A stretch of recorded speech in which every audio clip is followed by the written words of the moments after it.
Good afternoon and welcome back to another ironic introduction to another video. Today I have the last war of season 24 as well as the end of season rewards. If you just care about the rewards, there's a timestamp in the description. Go ahead and jump ahead. But that said, I am on path 7 for life. And this first fight is a blade on kinetic transference. I'm going to go ahead and jump in with Ghost. I don't have any synergies, so I'm really just reliant on using her. So I can kind of just avoid the whole kinetic transference. I'm sure there's a lot of great options. I get clipped here. Part of it is just that Blade's animations are a little faster. Bad timing on my part. I get clipped along a wall as well. Not having a good time, but I am able to get the special 2 phase intercept off, and the fight ends. Even if I get hit a whole bunch, there's really not a lot of threat. It's just more of like a, gotta use potions now, which isn't a big deal, because I actually think that's like the only fight I use Ghost for, so I don't think I heal her up at all. Just kind of like something I'm really comfortable with, and because she's 6-star rank 3, when I pop a boost on her, she just feels really good to use. It is super safe. Next up, I have Human Torch versus Ebony Maw. It's actually the first time I've seen Ebony Maw on this node placement here. I don't think there's anything crazy difficult, but it is nice because it does force the attacker on path 7 to actively either play around Maw and or bring a counter. Torch works really well. You can see here I'm taking a lot of blocked hits. I'm intentionally going for those blocks because the higher my smolder count is, the less I need to be concerned with any of Ebony Maw's specials, but honestly the degen is really the only thing you need to worry about, so it's really just a matter of waiting it out. I'm gonna go ahead and bait this SP2 and then continue the fight. I think at one point I get clipped. I am taking a ton of chip damage here. That's just part of Ebony Maw. Here I get clipped, just kind of attempting to punish the heavy and 1 being too slow / either 2 going too early. You can punish it before he gets the second hit off. You just have to be super quick and kind of pre-punish, or you just need to wait for it, and I didn't. That's okay. Ebony Maw hits like a stick. Again, just one of those like, gotta use potions now, but I've got like 7 level 4 Alliance health potions in overflow. I am going to heal up now, that way when I come back the next day, because we wait for the global to go down, I don't forget to heal. I haven't done that this season, but in general I have done that before, so I went ahead and popped those potions early. Next up I have an encroaching stun Sasquatch. I'm going to blast him down with Torch. I am triggering my Nova fight for this, just to make sure I get those Nova flames. And so essentially I just need to make sure that I get to a bar of power before the encroaching stun ends. Because it's Sasquatch, I don't want him to like special cycle rinse me, especially with the power reserve. So you can see here I take a lot of hits into block. This is my first time taking this Sasquatch here, and I thought I was going to get a lot more power faster than I did. So you can see here I don't quite get to the SP1 that I thought I was going to get, and then I was trying to bait like a window opening so I could get a punish in, and he just played crazy defensive until I got stunned from the node. So unfortunately I did take a lot of damage there, but I think I've got a 20% champion boost and like a 15% attack boost here, so I do survive the rotation due to the class advantage and my 6-star torch. I'm able to come back and finish the fight, so torch is a really good option there, allowing me to take that punishment. Not the greatest fight, but hey, one shot's a one shot. So after that, I have Mr. Sinister here. I'm going to pop a 20% health boost as well, so I have the full boost, as well as an advanced power boost. Now, the reason I pop the health boost of the 20% is because I know for a fact Warlock can tank at least 1 L3 from Mr. Sinister. I also know that my Warlock is 6200, so I'm going to get a lot of really good damage over time once I get my infections on and I'm consistently power draining. So I know that at most the threat I have from Mr. Sinister is Spite from Warlock's armor up, maybe causing him to push to an L3 before I can start my power drain cycle. So you could pop an invulnerability boost here, and that would be one way to handle the fight, but I'm going to be wanting the advanced power boost for the next fight, which is a Domino, so I'm going to opt for that instead. As you can see here, I'm keeping on relative pace, so that was before I even got the infections on. Now I've got the infection on, so hitting into Mr. Sinister means I am going to see really good power drain effects. You can see here that it's going to allow me to pummel into him, drop my L3, give me a very long power drain phase here. The knockdown will also mean that Mr. Sinister is incredibly likely to launch his special, because I haven't been going for any knockdowns. You can see he comes out and immediately launches his special, puts the fight in my control.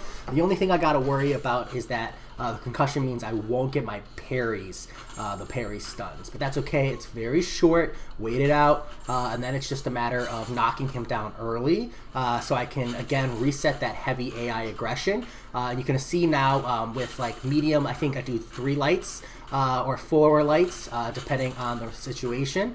And that is going to get him to like really conveniently rotate his L1s. Works very, very well for me. You can see I can blast up to an L3 with just a couple of specials baited before I even have to worry again about that L3. Go ahead, drop another one, and then the fight's pretty much over from here. I think I might make a mistake and get clipped, but it's really not that big of a deal. So really multiple ways to handle this fight. I'm sure there are a lot of better options, but Warlock just felt incredibly safe with the advantage, the anti-healing, you know, especially with the advanced power boost, even safer if I pop like a tech boost if I wanted to. But overall, very, very positive. At this stage in the war, I believe we are, I want to say 2 deaths down with both alliances. Sorry, just dropped my stick. Both alliances really pushing for this war. So I don't want to cause any extra deaths on the off chance that we can maybe pick up a win. So I am going to full heal up on Warlock, jump into this Domino. This is the first time I've seen Domino here too. I don't know if it was intentional. This is kinetic transference Domino.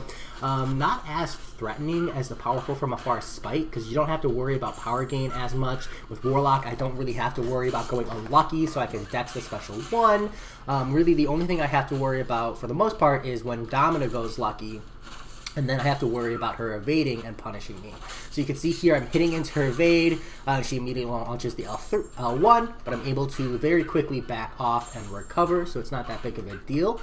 And the nice thing about Warlock is when you do parry those mediums, you also give like a nice good power drain, so it kind of counterbalances the kinetic transference. And then he also has this big L3, which will give you that good heal, as well as the power drain. So this fight's a little bit longer. It's definitely a little more annoying than I would have liked, but it's actually really reasonable. I feel like there are better locations for Domino. You can see here, I was expecting her to launch her L2 like right away, and instead she went for a dash. I got hit. Not a big deal. I'm big boosted. Got that full rainbow, so able to, you know, continue to control the fight and move from there. It's kind of a long one. I think these were both rank 3 6-stars. So it's nice to have gotten the solo. I do wonder what that Mr. Sinister would have been like if the global had been up, because I think he's a large champion. Honestly, it's something that I don't even consider, because if I have the benefit of waiting for no global, I just feel spoiled. The fight's pretty much over here, so I am going to go ahead and drop the L2, make sure that I get some really, really good drain there. Plus, over the course of the fight, I kind of noticed that the player is running willpower, so I get that free power drain, and so getting the armor breaks on means that I have like 0 concern about her launching an L3.